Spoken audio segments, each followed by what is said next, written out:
बिस्मिल्लाहिर्रहमानिर्रहीम। अभी हम लोग जो हैं वो अभी आज की क्लास के अंदर जो स्टेटमेंट करने के लिए जा रहे हैं वो स्टेटमेंट है स्विच स्टेटमेंट। यानी कि अभी तक कंट्रोल स्ट्रक्चर में जो आपने स्टेटमेंट देखी थी वो इफ़ और एल्स की स्टेटमेंट थी। अब इफ़ एल्स के बाद जो नेक्स्ट स्टेटमेंट आ रही है वो क्या है? स्विच है। लेकिन स्विच की ख़ास बात यह है कि स्विच एक ऐसी स्टेटमेंट है, स्विच जो है आपके पास ये एक ऐसी स्टेटमेंट है जो कि ऑल्टरनेट है। स्विच जो है ये ऑल्टरनेट स्टेटमेंट है किस चीज़ की? इफ एल्स की। यानी कि अगर तुमने अपने प्रोग्राम में इफ एल्स स्टेटमेंट लिखी हुई है तो तुम वही ऑपरेशन, वही काम स्विच के जरिए परफॉर्म कर सकते हो। अब इफ एल्स कब किया जाता है? जब when we are having more than two और मोर देन टू पॉसिबिलिटीज। कि अगर ए 1 हो तो ऐसा हो जाए, प्लस 2 हो तो ऐसा हो जाए, 3 हो तो ऐसा, ऐसे ही करते थे। अगर यही सेम सिचुएशंस, यानी कि स्विच को हम कहते हैं बिल्कुल ऐसा ही मल्टीपल ब्रांचिंग स्टेटमेंट कहलाती है। इसके लिए जो वर्ड इस्तेमाल करते हैं वो क्या है? Multiple branching statement. यानी कि एक ऐसी स्टेटमेंट है जिसके अंदर अगर आप आगे चलते हुए आपके पास एक से ज़्यादा ऑप्शंस अवेलेबल हों और आप यहाँ से मूव कर रहे हो, तो इस मूवमेंट में अगर आप यहाँ से 1 में भी जा सकते हैं, 2 में भी जा सकते हैं, 3 में भी, 4 में भी, तो यहाँ पे जो आउट ऑफ 4 1 का सिलेक्शन जो आपके पास होगा that is with the help of switch statement. किसके थ्रू होगा? अब एक चीज ये समझना कि ये ही सेम काम मैं इफ एल्स के थ्रू भी क्या कर सकता हूँ, कर सकता हूँ। लेकिन अभी मैं आपको ये बता रहा हूँ कि ये स्विच स्टेटमेंट ये किस तरीके से यूज हो। सही। तो सबसे पहले मैं क्या करूँगा कि एक छोटा सा प्रोग्राम हम देखेंगे जिसको मैं कोशिश करूँगा कि किस चीज़ के थ्रू सॉल्व करें। स्विच। अच्छा, स्विच जो होता है वो इजीली अंडरस्टैंडेबल होता है। अगर ये इजीली अंडरस्टैंडेबल है तो इसका मतलब क्या है कि if there is a program which is written in switch in the form of switch, multiple branching. अच्छा, मैंने आपसे क्या कहा कि ये इजीली अंडरस्टैंडेबल होने का मतलब क्या हो गया कि अगर कोई प्रोग्राम आपने इफ देन एल्स से किया है तो वो लिखे हुए प्रोग्राम को समझना तुम्हारे लिए खासा मुश्किल होगा as compare to switch. Switch के अंदर स्टेटमेंट सारी खुली खुली और सुकून से समझ में आ जाने वाली है। ठीक है ना? क्विकली एग्जीक्यूट हो जाती है, ये भी एक अच्छी बात है। इसमें क्या होती है? क्विकली एग्जीक्यूटेबल होती है। यानी कि अगर आपने कोई प्रोग्राम इफ एल्स से बनाया है और एक प्रोग्राम आपने स्विच से बनाया है तो आप देखेंगे कि स्विच जो होगा वो प्रोग्राम जल्दी एग्जीक्यूट हो जाएगा as compare to time wise if else. नहीं, ये पीसी पे भी डिपेंड करता है, लेकिन सेम पीसी दोनों इंस्ट्रक्शंस को डिफरेंट रेट के ऊपर ऑपरेट कर रहा होता है क्योंकि इसका स्ट्रक्चर बहुत सिंपल होता है, लिहाजा ये क्विकली एग्जीक्यूट होता है। ठीक है ना? अब जरा देखें स्विच यूज कैसे होता है। तो मैं अभी आपको एक प्रोग्राम बना के बता रहा हूँ जिसके अंदर आप एक ऐसा प्रोग्राम लिख रहे हैं, एक ऐसा प्रोग्राम आप बना रहे हैं जो कि कैलकुलेटर का प्रोग्राम है। इफ एल्स से मैंने बनवाया, तो कैलकुलेटर के लिए आप लोग खुद बनाना शुरू कीजिए भाई। सबसे पहले मेन आएगा। मेन के बाद आप क्या करेंगे? वेरिएबल्स डिफाइन करें। 2 इनपुट लेंगे आप, इंटीजर टाइप के ले लीजिए इनपुट। एक इंटीजर ए इनपुट हो गया, एक सेकंड नंबर का बी हो गया। इसका जो रिजल्ट आ रहा है उसको मैंने आर में रिप्रेजेंट सेव कर दिया। और ऑप्शन जो मैं लूंगा कि मल्टीप्लाई करना है या डिवाइड करना है उसको हमने कौन से वेरिएबल में लिख लिया? एक्स में लिख लिया। सही? हाँ, कहिए। आपको फ्लोट में ले लेंगे जब डिवाइड? नहीं, अभी अभी फिलहाल आप ले लीजिएगा फ्लोट में, लेकिन मसला ये कि मैं अभी स्विच समझा रहा हूँ। आप चाहें तो ले लें, कोई फर्क नहीं पड़ता, लेकिन चूंकि मैं सिंपल कैलकुलेशन रख रहा हूँ, क्योंकि मैं भी क्या कैलकुलेशन में रख रहा हूँ? एडिशन, सब्ट्रैक्शन, मल्टीप्लिकेशन और डिवीजन नहीं रख रहा, 3 नहीं रख रहा हूँ ताकि जल्दी जल्दी सॉल्व हो जाए और 4th पे एग्जिट कर दूंगा। ठीक है ना? अब जरा देखें, ये आपने लिख दिया। अब आप इनपुट लेंगे तो क्या लिखेंगे? प्रिंटफ। क्या लिखते थे? Enter slash N, enter first number. समझ रहे हैं? और फिर यहाँ पे क्या आ जाएगा? स्कैन एफ परसेंट डी और इसको हम डाल देंगे M% ए में। फिर दोबारा से लेंगे प्रिंट एफ, सेकेंड नंबर, ये पूरा ऐसे ही लिखा जाएगा, इसका स्कैन एफ होगा, पूरा लिखिएगा बेटा ये, और इसमें परसेंट डी करके किस में डाल देंगे हम, बी में डाल देंगे। अब जब आपने इनपुट ले लिया तो अब आप यूजर से क्या मांगेंगे, press 1 for addition, 2 for subtraction, 3 for multiplication and 4 for exit. 4 options रख रहा हूं। तो अब आप देखें and any other key to exit. अब मैंने लिखा है प्रिंट एफ, मैंने लिखा press 1 for add, 2 for subtract, 3 for multiply and any other key, कोई सी भी की हो, टू एग्जिट। समझ गए? ये आपने मैसेज यूजर को डिस्प्ले किया, तो यूजर जो इनपुट देगा स्कैनएफ में वो अब किस में दे रहा है, एक्स में दे रहा है। अब जो मैं स्कैनएफ ले रहा हूं यहां पर, वो स्कैनएफ किस में लेगा, ये परसेंट डी, इनपुट कौन से वेरिएबल में आ गया, एक्स में, तो एक्स में क्या वैल्यू हो सकती है, 1 2 3 या कोई भी वैल्यू। अब आपको याद है हम क्या किया करते थे, यहां पे आप लिखते थे इफ, आप लिखते थे x की वैल्यू किसके बराबर हो, इक्वल्स टू 1। क्या होता था इसकी बॉडी में, अगर 1 हुआ तो ऐड करना, तो ऐड करने का मतलब क्या है कि मैं क्या लिखूंगा, a और b को ऐड करो और किस में डाल दो, वेरिएबल r में डालो, सही। और फिर प्रिंट एफ कर दें किस चीज को, आंसर को, यानी कि आप आंसर कैसे प्रिंट करेंगे, सम is equal to percent D और यहाँ पे वेरिएबल r लिख देंगे और r की वैल्यू यहाँ आ जाएगी और ये स्टेटमेंट एंड हो जाएगी।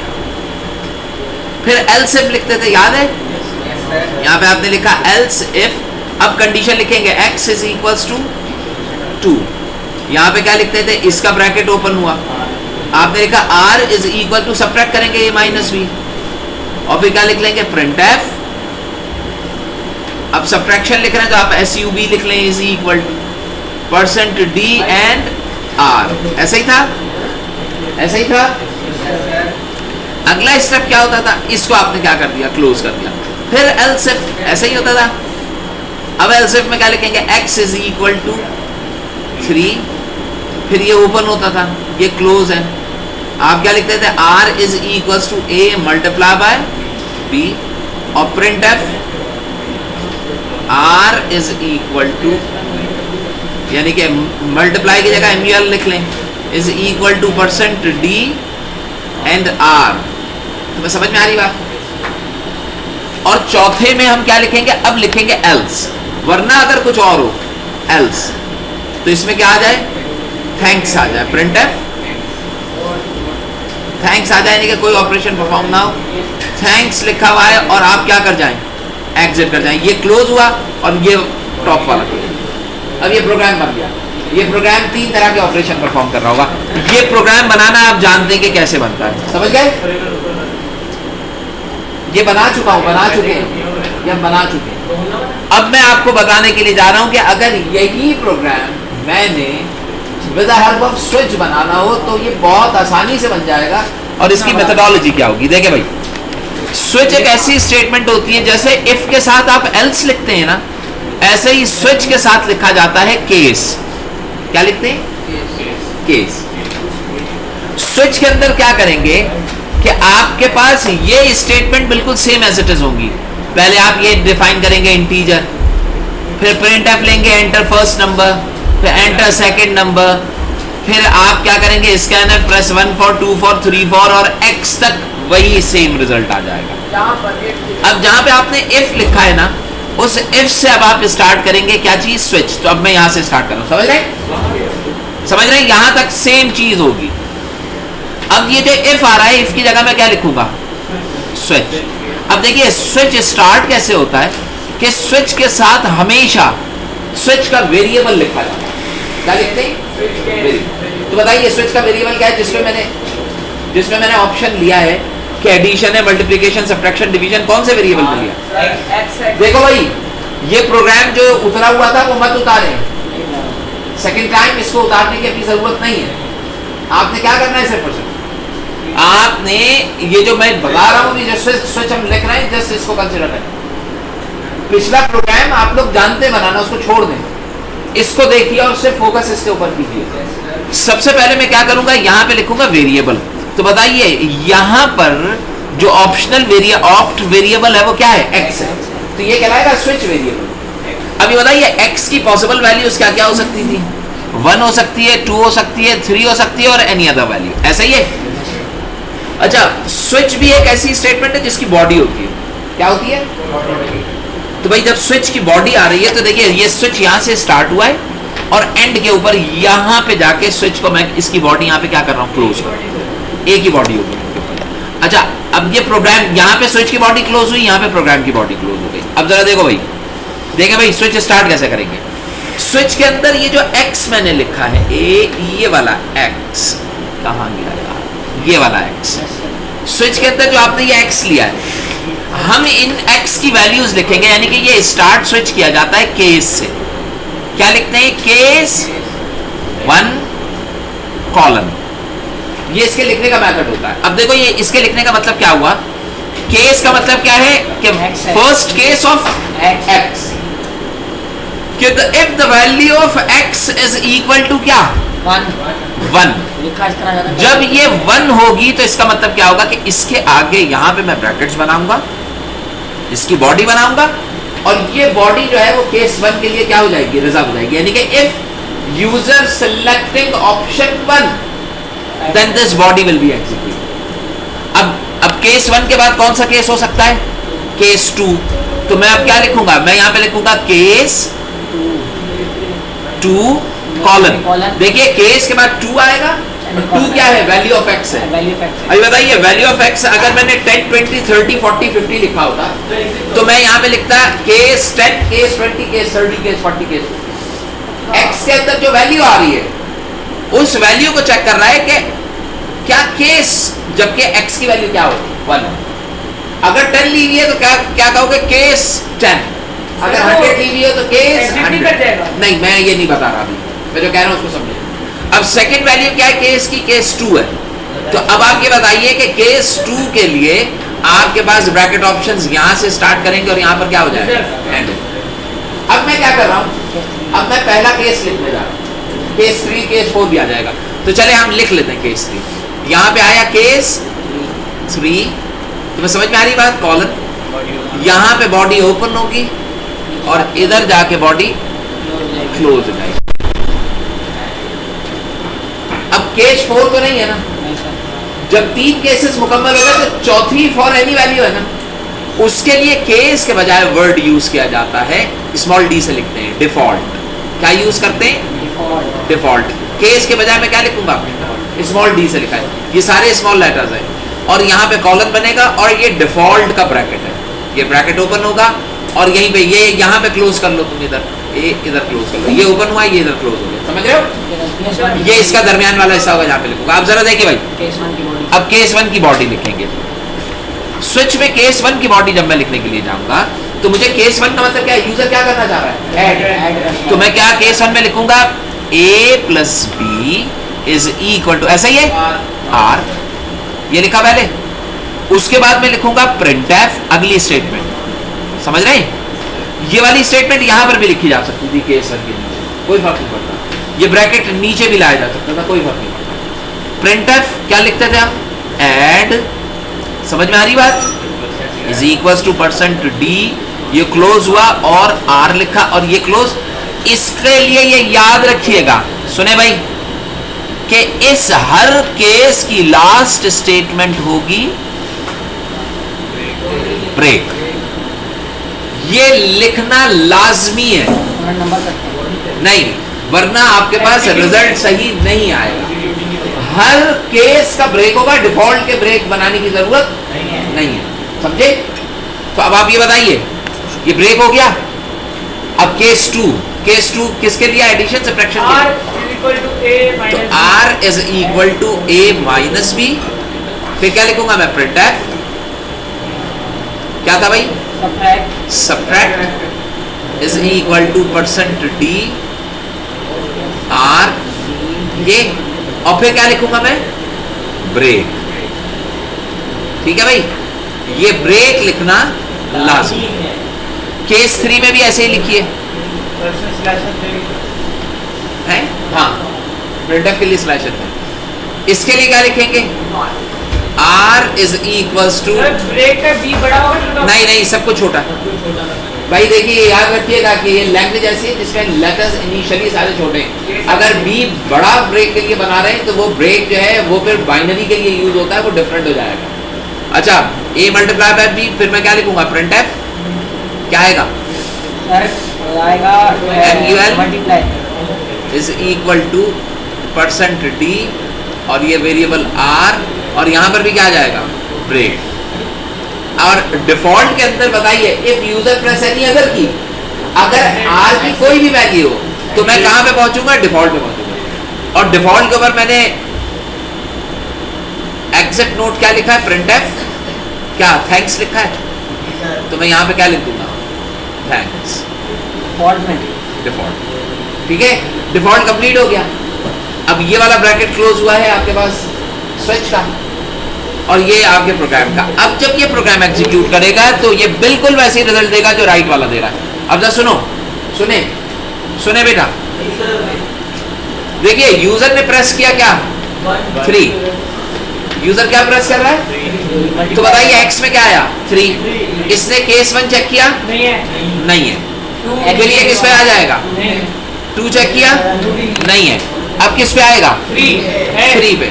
जब इसे 3 है मिलेगा तो क्या करेगा? ये 3 के अंदर आएगा, मल्टीप्लाई करके r में वैल्यू डाल के प्रिंट करा के ब्रेक कर देने का मतलब क्या है कि ये स्विच से क्या कर जाएगा? डिफॉल्ट आखिरी उसमें मैं बताता हूँ ब्रेक नहीं इसकी बॉडी उसमें अभी नहीं। कहाँ पर? ये प्रिंट बॉडी में लिखा नहीं, मैं ये कह रहा हूँ किसी कोई स्टेटमेंट है उसकी अपनी बॉडी बन रही है। देखिए ये प्रिंटफ है, क्या इस प्रिंटफ की अपनी कोई बॉडी होती है? स्विच की अपनी बॉडी है, इफ की अपनी बॉडी है। जिसकी अपनी बॉडी होगी वो जो बॉडी के अंदर लिखा जा रहा है उसमें नहीं, जिसकी अपनी बॉडी एग्जिस्ट करेगी उसके अंदर। अच्छा भाई ये चीज, एक सेकंड, ये चीज समझ में आई? अब मैं बहुत इंपॉर्टेंट बात बता रहा हूँ, सुने सुने भाई, सुनो, मैं जो बता रहा हूँ उसको सुने, बहुत इंपॉर्टेंट। देखें, अगर मैं यहां पर ये मैं अगर यहां पर ब्रेक लिखता, इधर भी नहीं लिखता ब्रेक, और नीचे वाले में भी ब्रेक मेंशन नहीं करता। ब्रेक का काम क्या होता है? आपको स्विच से बाहर निकाल देगा। अगर ब्रेक नहीं लगा तो बाद वाली स्टेटमेंट एग्जीक्यूट हो जाएगी, क्योंकि सीक्वेंशियल है, होती चली जाएगी। तो समझ में आ रही बात? अच्छा सुनो, यूजर ने देखो 2 ब्रेक नहीं है, 1 ब्रेक है। देखो भाई, यूजर ने अगर 1 प्रेस किया तो केस 1 होके ब्रेक करके बाहर आ जाएगा। इसका मतलब क्या? एडिशन करना चाहता था, एडिशन प्रिंट हो गया। लेकिन यहाँ पे जो 2 जगहों पे ब्रेक नहीं लिखा है, 1 के ऊपर कोई एरर नहीं आया। अब मैं आपसे बात करता हूं कि अगर आपने क्या प्रेस किया? 2। सुनो भाई, इधर इधर देखिए, अब अगर आप 2 प्रेस करते हैं, मैं इस तरह से बता रहा हूं, ये एग्जाम में आएगा। अगर आप ये 2 प्रेस करते तो 2 का मतलब क्या हो गया कि पहले केस 1 को चेक करेगा, नहीं हुआ, अब केस 2 में आ जाएगा। केस 2 है, बताओ भाई, केस 2 में R में क्या करेगा? ये सब्ट्रैक्ट करेगा, उसको प्रिंट कर देगा। जब इसे ब्रेक नहीं मिलेगा तो ये क्या कर जाएगा? केस 3 पे जाएगा और ये चेक नहीं करेगा केस 3 को, बिल्कुल। अब इसको मल्टीप्लाई करेगा, मल्टीप्लाई करके मल्टीप्लिकेशन भी प्रिंट करेगा, फिर ये घूमता हुआ कहाँ जाएगा? डिफॉल्ट पे। डिफॉल्ट को भी थैंक्स भी प्रिंट करेगा और थैंक्स प्रिंट करके बाहर आएगा। इसका मतलब क्या हो गया कि अगर आप सेकंड पर हैं तो सेकंड भी प्रिंट कर देगा और थर्ड भी प्रिंट कर देगा। इसका मतलब ये हुआ, हाँ, इसका मतलब ये हुआ कि अगर आपके पास 4 ऑप्शन है, आपने 3 में ब्रेक लिखा, 1 में नहीं लिखा तो सही चलेगा। अगर आपने किसी में ब्रेक नहीं लिखा और पहला ऑप्शन 2 है तो क्या करेगा? पहला भी एग्जीक्यूट करेगा, दूसरा भी, तीसरा भी, चौथा भी। अगर आपने किसी में नहीं लिखा है और आपका ऑप्शन 2 आया है तो दूसरा भी प्रिंट करेगा, तीसरा भी और चौथा भी। अगर तीसरा आया है क्योंकि जंप करके आ गया ना तीसरे पे, इनिशियली स्विच में एक्स की वैल्यू देके तीसरे पे जंप कर गया। अब सीक्वेंशियली जब तक तुम ब्रेक नहीं करोगे वो बाहर नहीं आए। समझ में आई तुम्हें बात?